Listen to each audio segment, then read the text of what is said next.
नमस्कार, सत्यहिंदी.com में आपका स्वागत है। एक नजर अब तक की सुर्खियों पर। तालिबान के प्रवक्ता ज़बीहुल्लाह मुजाहिद ने कहा है कि तालिबान ने पंजशीर प्रांत में पूरी तरह से कब्जा कर लिया है। सोशल मीडिया पर तस्वीरों में तालिबान के सदस्य पंजशीर प्रांतीय गवर्नर के परिसर के गेट के सामने खड़े नजर आ रहे हैं। हालांकि अभी अहमद मसूद के समूह की ओर से ऐसी जानकारी नहीं आई है, लेकिन तालिबान के प्रवक्ता ने विस्तार से इसको लेकर ट्वीट किया है। बता दें, तालिबान की जीत का ऐलान ऐसे समय हुआ है जब रविवार को अफगानिस्तान के नेशनल रेजिस्टेंस फ्रंट के प्रमुख नेता अहमद मसूद ने तालिबान से बातचीत करने की बात कही थी। रिपोर्ट के अनुसार पंजशीर प्रांत से तालिबान का विरोध करने वाले समूह के प्रवक्ता फहीम दश्ती को तालिबान ने मार दिया है। ये खबर टोलो न्यूज ने उस इलाके के एक सूत्र के हवाले से दी है। दश्ती जमात इस्लामी पार्टी के वरिष्ठ नेता थे। इसके अलावा विरोधी गुट के मुख्य कमांडर सालेह मोहम्मद के भी हिंसक झड़पों में मारे जाने की रिपोर्ट्स है।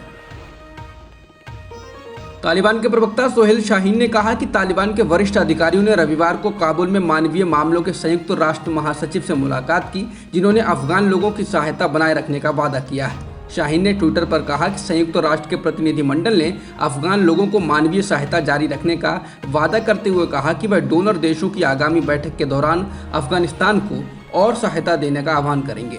दुनिया के सबसे गरीब देशों में से एक अफगानिस्तान गनी सरकार के पतन और तालिबान के सत्ता में आने के बाद से अरबों डॉलर की सहायता पर रोक से संकट में पड़ गया है।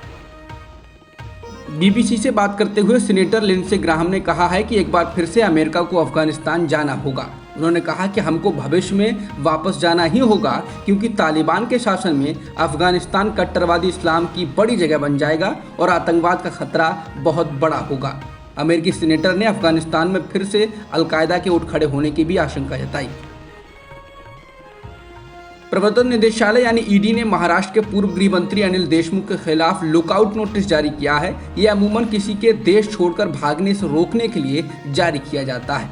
जिस 100 करोड़ रुपए की कथित उगाही के केस से जुड़े मनी लॉन्ड्रिंग के मामले में ये नोटिस जारी किया गया है, उस मामले में उन्हें गृह मंत्री पद से इस्तीफा देना पड़ा था। उन्होंने जांच एजेंसी द्वारा जारी किए गए कई समन का जवाब नहीं दिया था। इस मामले में ईडी पहले से ही शिकंजा कसता रहा है और देशमुख के निजी सचिव व निजी सहायक को गिरफ्तार कर चार्जशीट भी पेश कर चुका है।